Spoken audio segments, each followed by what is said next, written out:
Buckle up and grab a drink, because it's time once again to discuss Wheel of Time. Alright, so we're past the halfway point of season 2 already. So, what I wanted to do was just give some of my thoughts and reflections so far. I just got back from a little trip, and while we were driving, I forced my husband to listen to the first couple chapters of The Great Hunt, just because I wanted him to see and for me to get a refresher on just how the book plot had went and kind of be able to compare it to where the show is going so far. Rereading or re-listening to the audiobook for The Great Hunt has just reinforced to me even further that I am okay with and perhaps even like the fact that the Emmenfielders are getting split up so early, i.e. before the whole Faldara plot. I do really miss the interactions that we got between Rand and Lan, but I don't really miss a lot of the characterization of the Emmenfielders in the books, where they just come off as a lot more immature. And I know that the characters themselves, some of them have been aged up a little bit, both in just actual age and just the maturity level in the show. But since all the characters end up split up so early on in the plot and for so much of the plot anyway, I kind of like that we're splitting some of the plot lines, especially with like the hunt for the horn between Rand and Perrin, and giving Perrin his own storyline and focus on his character, and then more importantly, letting Rand be alone with Lanfear. Especially listening to the first couple chapters of The Great Hunt, where Rand is thinking about being at Faldara still, when really he wants to and knows that maybe he needs to eventually leave his friends, or just wants to distance himself from them because he's worried he might be a danger to them like he is in the show. So I'm almost taking season 2 of Wheel of Time now as this alternate universe turn of the wheel where it's following the storyline. What if Rand did leave his friends behind in Faldara instead of staying there with them for so long? So I think we're just kind of seeing that impact and that change in his path in the storyline playing out in the show now. It was also interesting to me that in the book we get a scene between Moiraine and Siuan where Moiraine does acknowledge that they do need to let Rand off of his leash for a bit, or rather just more gently goad him to where they want him to go or toward what they want him to do. So this, I think, does kind of play out with the show version where Rand went off on his own and Moiraine let him, like we see her doing with Rand and Cairhien in the show. Especially where, yeah, he might think he's kind of doing his own thing, but really she's just let him off the leash for one reason or another. We also get a really good Great Hunt conversation between Moiraine and the Amyrlin and the other Aes Sedai regarding the dragon and how that impacts Greater Tower politics. A lot of those scenes of the Tower wanting, and like other Aes Sedai who show up with the Amyrlin and Faldara, wanting to punish Moiraine for her long absence in the Tower, and they were even talking about giving her punishment over to the Red Ajah. I think those scenes that we saw that felt maybe a little bit out of place in season 1 of the TV show were pulling from a lot of these conversations where there was a lot of talk about Moiraine and where she had been and what she was doing, and was she or should she be held accountable. I also had said in my season 1 review that I didn't think the White Cloaks were bold enough to camp so close to Tar Valon, but in fact they are doing so in The Great Hunt. It says that they followed Elaine's envoy when she went to the White Tower all the way up to almost the city itself. So I think it does just go to show that maybe some of the Aes Sedai's status or standing in the world is starting to slip, and people are kind of starting to reject their authority, especially when it comes to the White Cloaks. They don't want the Aes Sedai to be in charge or exist at all. But to jump into the episode 5 breakdown and review, the title of this episode is Damani. So this episode starts out with a really cool CGI shot of Falm or Toman Head, and we see that the Seanchan are now in residence there, and it's just a really cool look at the Seanchan culture and hierarchy. It's really satisfying as a book reader to actually see that translating well on screen, and I think that they're doing a really good job with the costumes and everything, showing the difference in culture, and within this scene doing a really good job of showing how status and hierarchy works within the Seanchan with this conversation between Turok and Suroth, who we know is a dark friend. I was just kind of laughing at Ishamael himself, just kneeling as part of her entourage, trying to act all humble like he's just some dude. Really love that they kept the hairstyles that we get described in detail with the Seanchan, and how much of your head you have shaved. Also a notation of your status, as well as the length of the fingernails. We see here that Suroth shows up with the really long fingernails on the first two fingers of her hand. Higher in status you go, the more fingers you're allowed to have with really long nails. And then in a nice separation and showing of his rank over Suroth, the High Lord Turok also has his long fingernails lacquered.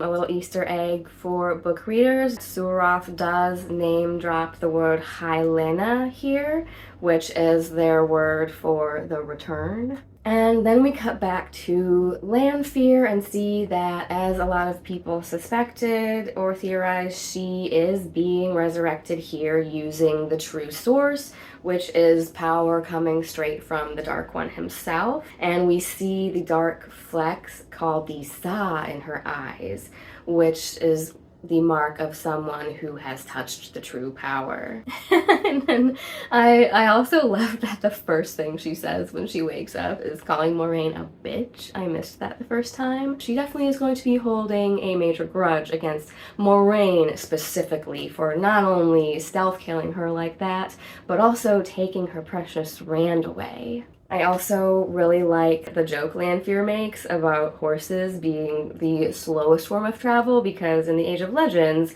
they had multiple fast modes of travel, including cars and planes. I caught in my second viewing that Lanfear's outfit, once she comes back, has a pattern on it, which mirrors these six-sided patterns or shapes that we are seeing with the Forsaken so far, with like Ishamael and his six-sided building and the six-pointed star on the seals that we see. A nice little reference there in her new outfit. I love that Lanfear is perfectly willing to believe that Rand is also being controlled or just pulled around by Moraine, because that's how she works and she operates. She just can't or won't believe that Rand would willingly just leave her like that. The delusion is kind of strong with this one. Go back to Perrin and his new BFF, Hopper, the best boy in the world, and we see that Perrin is feeling very torn about his loyalties and what he wants to do. I love that Hopper goes with him and is willing to accompany him and kind of back him up on his quest to go find his friends. And then we see here a little glimpse of Uno and look what they did to my boy. But then we get a really nice introduction here to the character of the White Cloak, Dane Bornhold. And I really like what they did, having a closer interaction between him and Perrin, because their storyline really haunts and plagues Perrin throughout the remainder of the series. I think the fact that Dane was willing to kind of help him out, kind of extend that trusting hand to him and try to help him out and at least warn him and extend a hand of, you know, at least maybe not outright friendship, but just the fact that they did kind of have that deeper interaction and he was trying to be friendly or warn him or cover for him. And then, you know, Perrin turned around and literally betrayed him like that. And And so I think that will go a long ways to really deepening their relationship as characters going forward and really make what Dane views as parents' actions as even like deeper and more personal betrayals than I think they come across as in the books. Also, I will say that after listening to the first couple chapters of The Great Hunt, seeing the few glimpses we got from the teaser trailers, I had been waiting for the White Cloaks to show back up, so they definitely do in this episode, and also, yeah, just waiting for the character of Amon Valda to show back up, because he had such a great impact as a character last season, especially after listening to Bornhald and the White Cloaks introduction chapter in The Great Hunt, and listening to some of their conversation about the greater goings on in the world and getting, a deeper insight of the different factions within the White Cloaks themselves and how Aemon is setting him and his questioners up as this like holier than thou even within the White Cloak organization. Their power plays in these scenes and just nice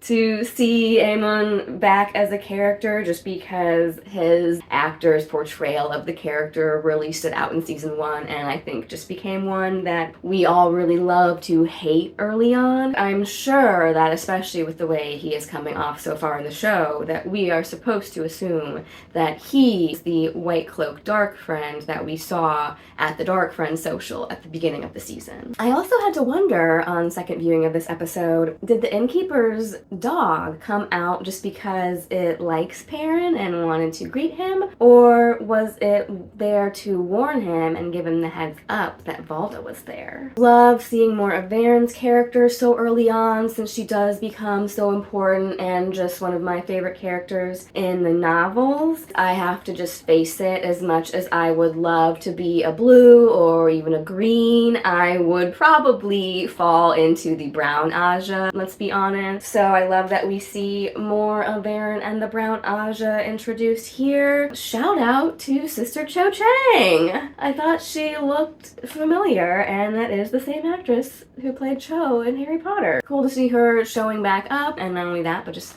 having such a prominent role in this episode. And then we cut back to Perrin and Avienda, who is the Aiel he rescues from the cage in this version of The Turning of the Wheel. Since we know Bane and Xion have been cast, I'm guessing maybe she's going to reunite with them and some other Maidens of the Spear later to introduce that concept, because it's such an important concept in the novels and to certain characters specifically later on. But it's awesome to see her, and I will just say that she is definitely an expert in dance fighting. Ooh, baby, I love your way every day, yeah. Ooh, Hey, baby, I love your do you guys like to dance? every day.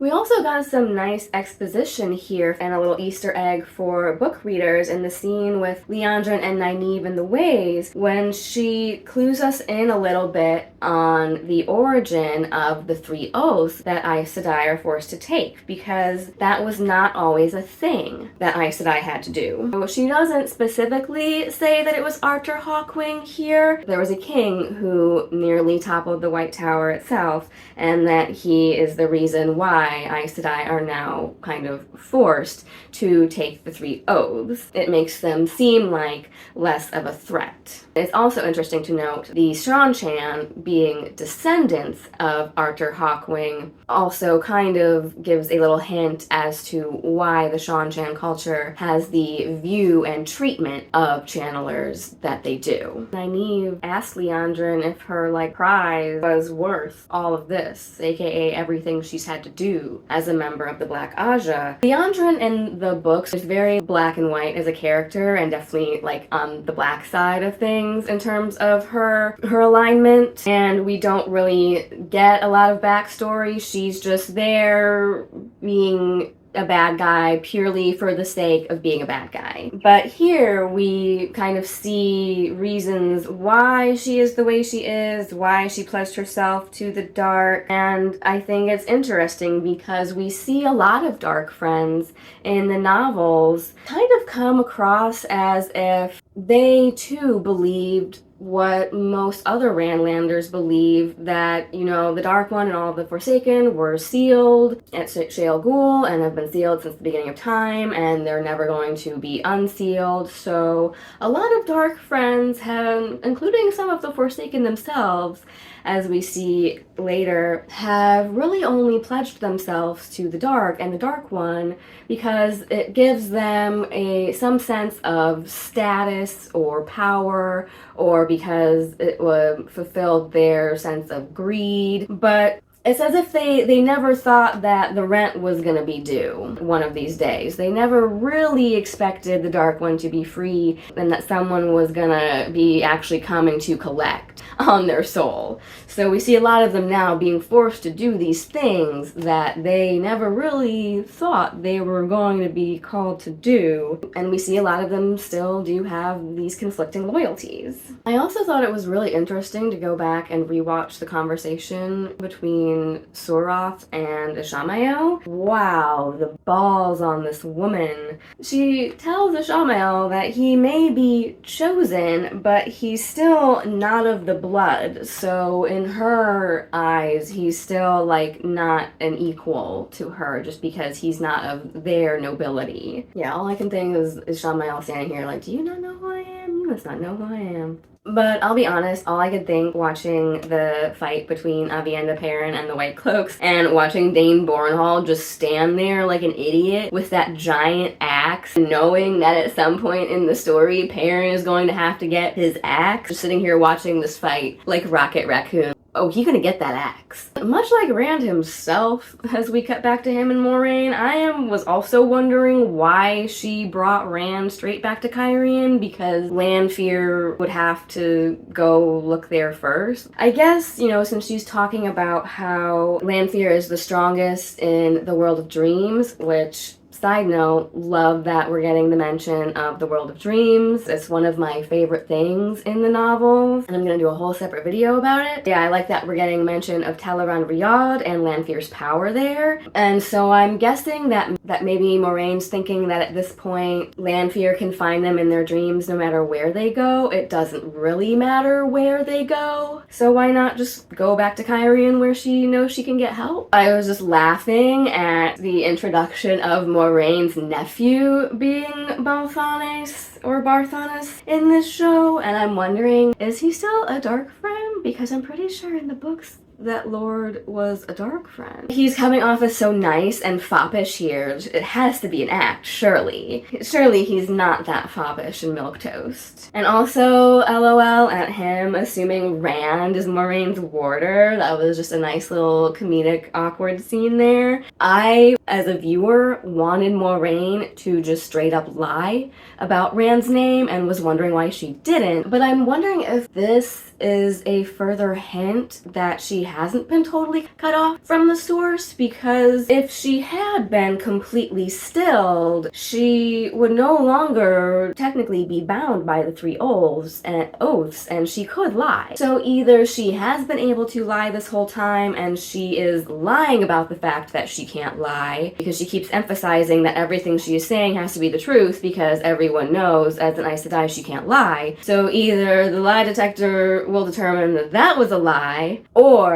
she is either still actually bound by the three oaths or is still holding herself accountable and bound to the three oaths. I really wanted her to just straight up give them a fake name for Rand, but then remembered, oh yeah, I guess she can't. Now, the first time I watched this scene between Varen and Sheriam, I was like, oh my god, Sheriam's a fucking liar. Elaine went back to Caemlyn my ass. The lies coming out of this woman's mouth. Then we do find out eventually that the logbook entry is really there, even though it's still made up. They think that Liandrin is or, you know, some other Black Aja sister, but we're probably being led to believe most likely Liandrin at this point was the one really behind it, and that Sheriam was only compulsed into doing this, which is a really nice red herring for Sheriam's true allegiance. Gives her that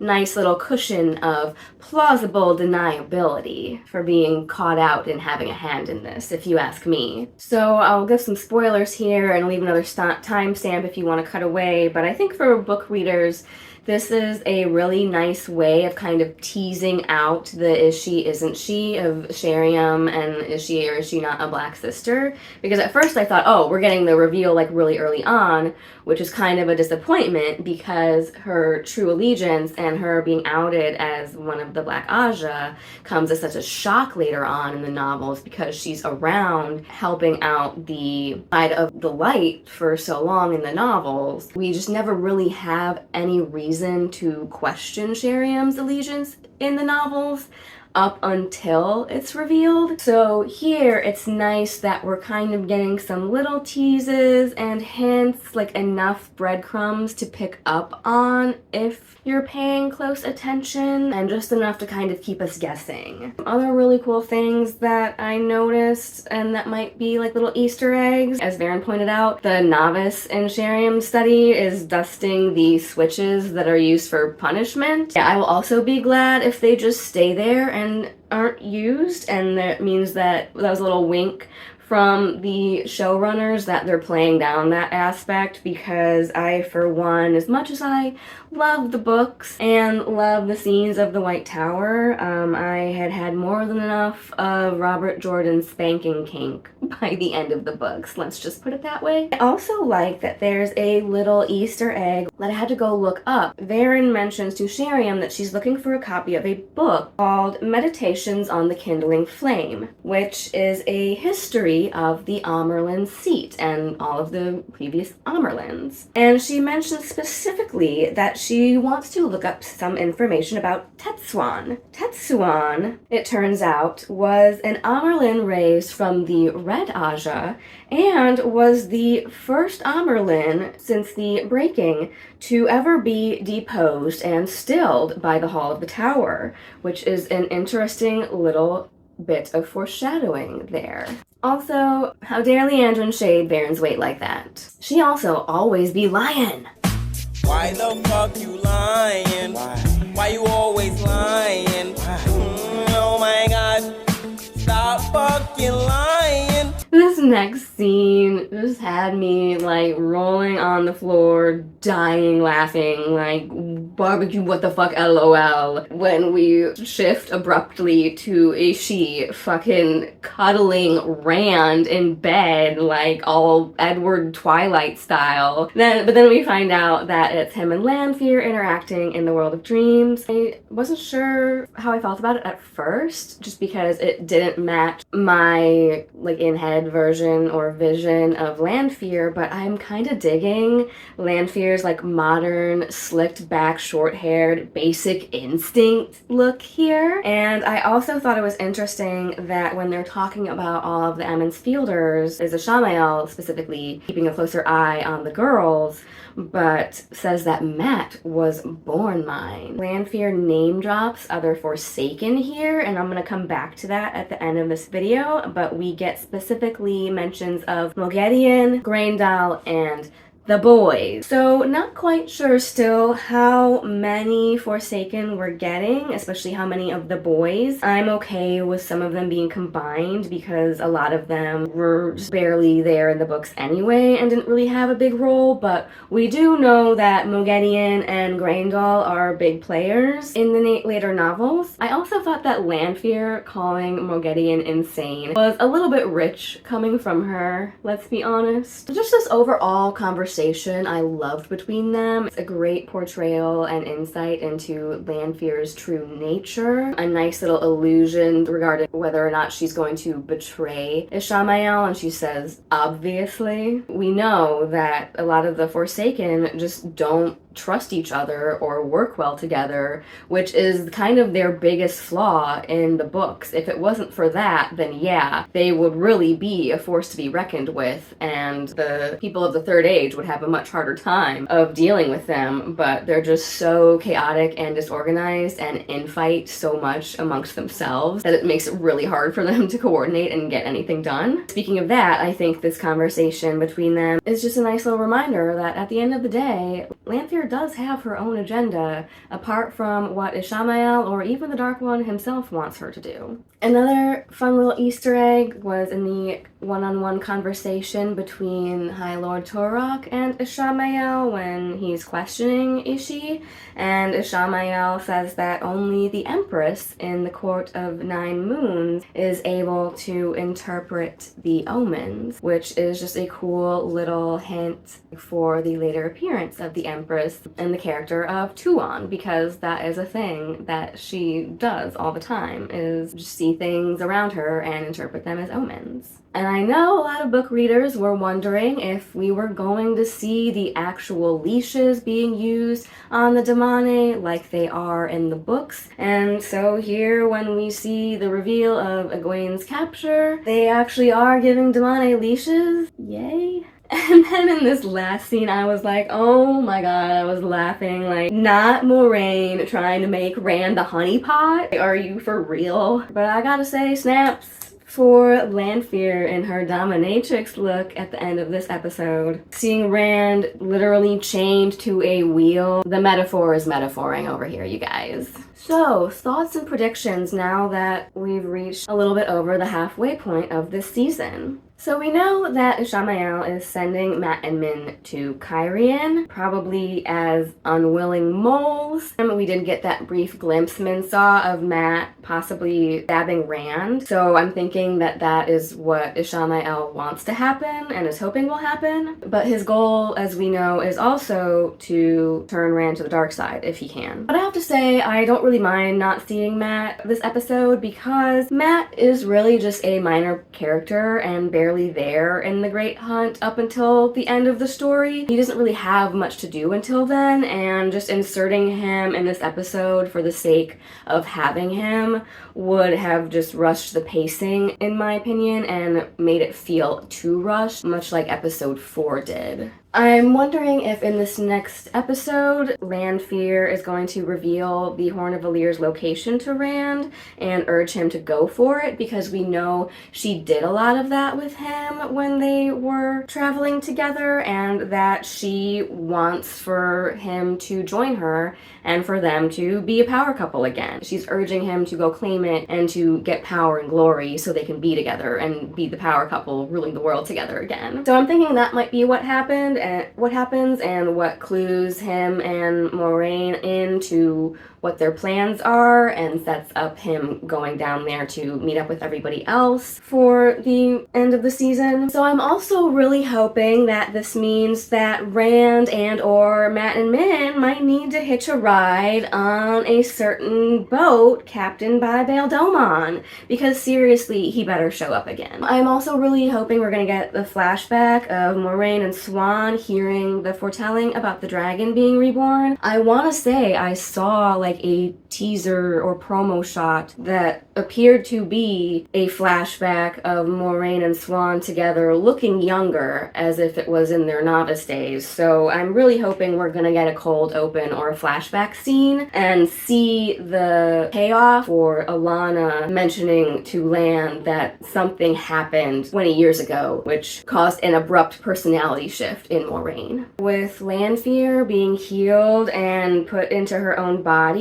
it makes me wonder if this is confirmation, as many people are saying, that we're not getting Forsaken body swapping as we see in the books, because the fact that the Forsaken are able to body swap with each other, I'm just gonna say, without spoiling too much, that body swapping and their ability to do that really becomes an important plot point for the end of the series, and so I'm just wondering what the further implications of this change are going to be. be. Now, after rereading some summaries of the first 3 books and re-listening to the first couple of chapters of The Great Hunt, we know that in the books, Moraine wants Rand to go straight to Ilion and claim it and claim the army there, but Rand ends up going straight for the sword Kalendor in Tyr and then goes back to Cairhien to fuck some shit up there. So I'm wondering if that's still where she'll try to, or like if that's still the direction Moraine will try to push Rand toward in the show. And I'm wondering if in the show, Rand at this point is going to stop in Tyr and try to get Kalendor at all, or if we're just going to go straight to him meeting the Aiel and deciding to go to Rhuidean with them. The fact that we are setting up Horn of Valere, I'm assuming for the end of this season, and that the Horn of Valere, when it's blown, calls back previous champions to fight on the side of whoever blows it. All I can wonder as a book reader at this point is if this means we are going to be getting a glimpse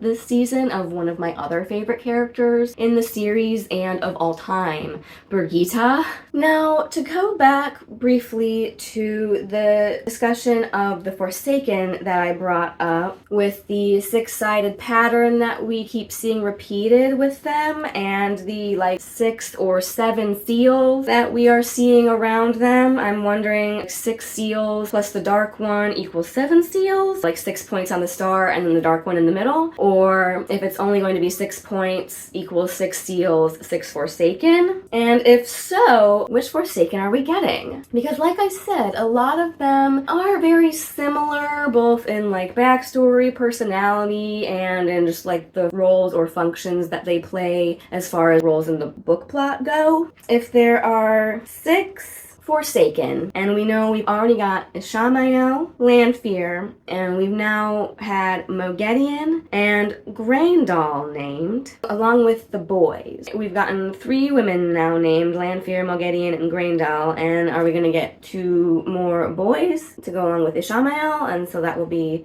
3 and 3? If so, my prediction is that we're going to get Rahvane because he is very important to the Andor plotline, and we're either going to get Samael or Be'lal, or a combination of both, because they're both just very similar characters. There's just a group of Forsaken that I like to call the Lews Therin Telamon Haters Club, where basically the only reason they joined the Dark in the first place was just because they hate Lews Therin. We're gonna get Rahvane, and then either Samael or Be'lal, or they'll be combined into one in the Ilion Tyr plot. And then I wonder if that means we'll get Asmodean as the other one when they get to Rhuidean. We know that Rand still needs someone to train him, and that in the books that Asmodean is the one who does it. So I'm wondering if it's going to be him for those reasons. Other than that, Asmodean isn't really a big power player in terms of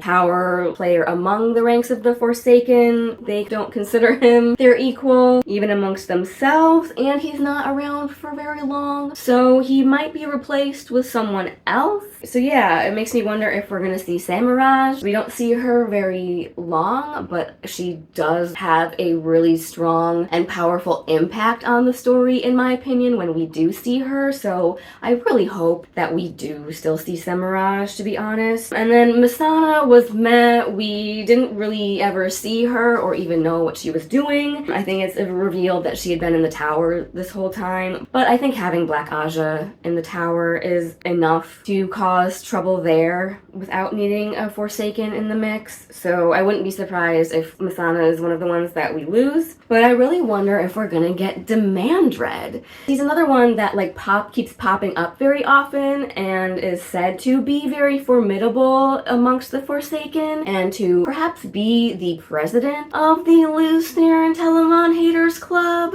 if they aren't all vying for first place in that role. Again, he doesn't really show up until the end, but he does have a very important role to play when he does, but it's not a role that couldn't be combined or supplanted by, say, Ishamael, for example. Just to play devil's advocate, let me throw this out there. How would you feel as a book reader if the show gave us Taymandred?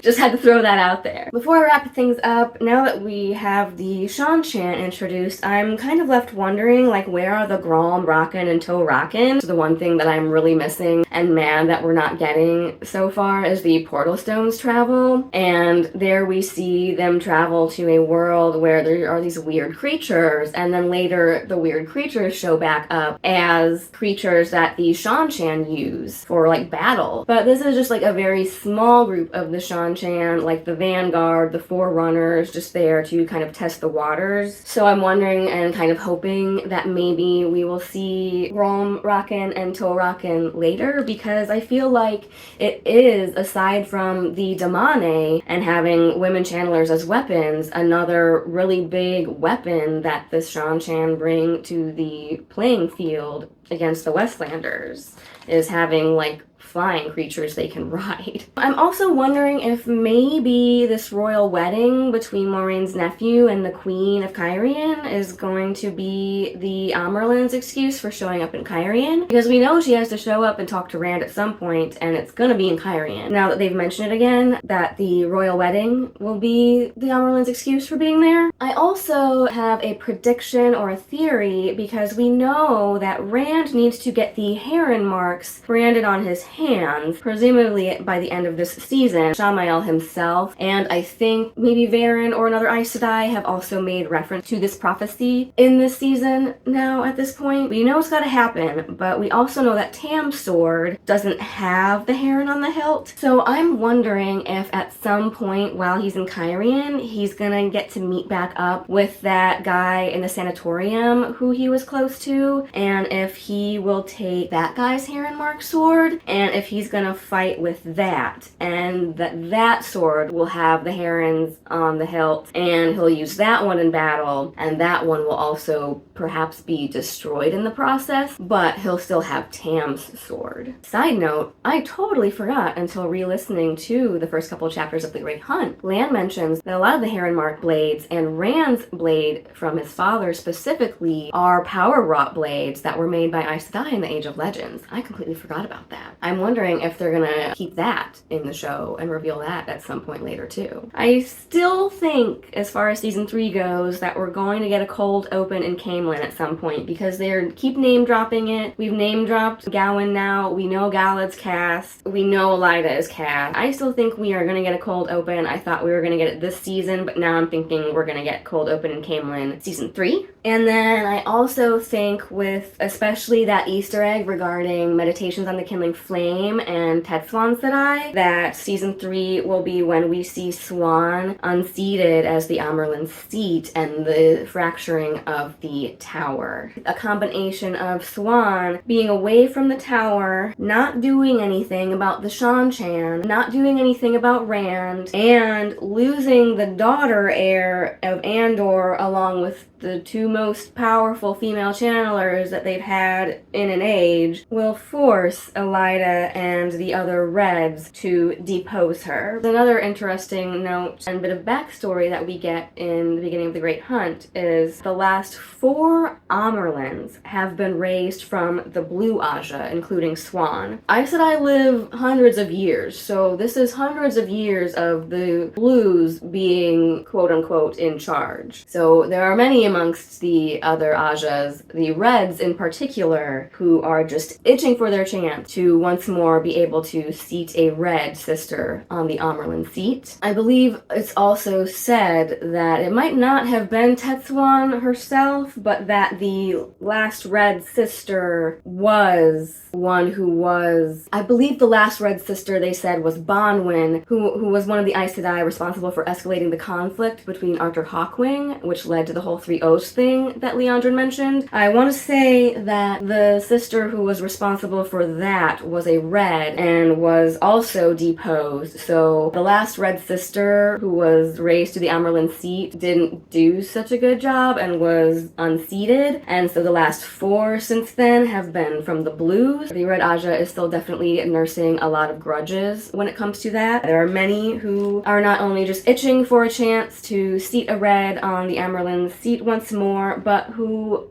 might not even be among the Red Aja, but still feel that with the Dragon Reborn being out in the world, a Red sister needs to be in charge. Love all the little hints and Easter eggs and bits of foreshadowing and groundwork that we're starting to see being laid down for that plot to start becoming more prominent next season. Hopefully they're able to keep this upward trajectory going throughout the finale, but so far I would like to hope that what I said at the beginning of this season is holding true, and that we will be able to look back at the Wheel of Time as one of those shows where we can say, if you just get past the first season, it's really good. So let me know your own thoughts, feelings, and predictions down below. Until next time, stay classy.